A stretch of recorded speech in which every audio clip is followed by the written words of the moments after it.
ഇന്നില്ലേ എൻ്റെ മോളുടെ milk teeth first ഒരെണ്ണം പൊഴുകി കിട്ടിയിട്ടുണ്ട്. എൻ്റെ കയ്യിലുണ്ട് സാധനം കേട്ടോ.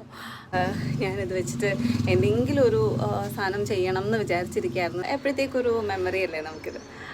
അപ്പോൾ ഞാനിതിൽ വലിയ പ്രോ ഒന്നുമല്ല കേട്ടോ. ഞാൻ ആക്ച്വലി റെസിനൊന്നും അങ്ങനെ ചെയ്തിട്ടില്ല. എന്തായാലും നമുക്കൊന്ന് ട്രൈ ഔട്ട് ചെയ്ത് നോക്കാം.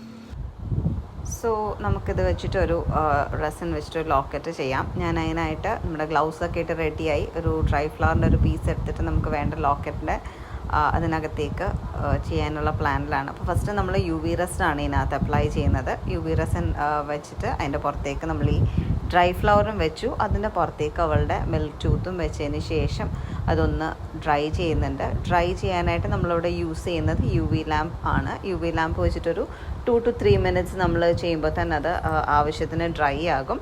അതിന് ശേഷം ഞാൻ ഒരു ലെയർ ഓഫ് ഒരു 1-2 ബീഡ്സും കൂടെ ആഡ് ചെയ്തിട്ടുണ്ട്. നമുക്കിത് വീണ്ടും ഒന്നും കൂടെ റെസിൻ അപ്ലൈ ചെയ്യണം. അപ്പോൾ ഞാൻ വെക്കാനുള്ള എല്ലാം അതിൻ്റെ പുറത്ത് വെച്ചതിന് ശേഷം വീണ്ടും റെസിൻ അപ്ലൈ ചെയ്തുകൊണ്ട് UV ലാമ്പിൽ ഡ്രൈ ചെയ്യാണ്. 2 to 3 minutes നമ്മുടെ ഐറ്റം റെഡി ആയിട്ടുണ്ട്. ഞാൻ ഇതിനെ ഒരു ചെയിനിലൊക്കെ ആക്കിയിട്ട് ഒരു മാലയാക്കി മോൾക്ക് കൊടുക്കുകയാണ്.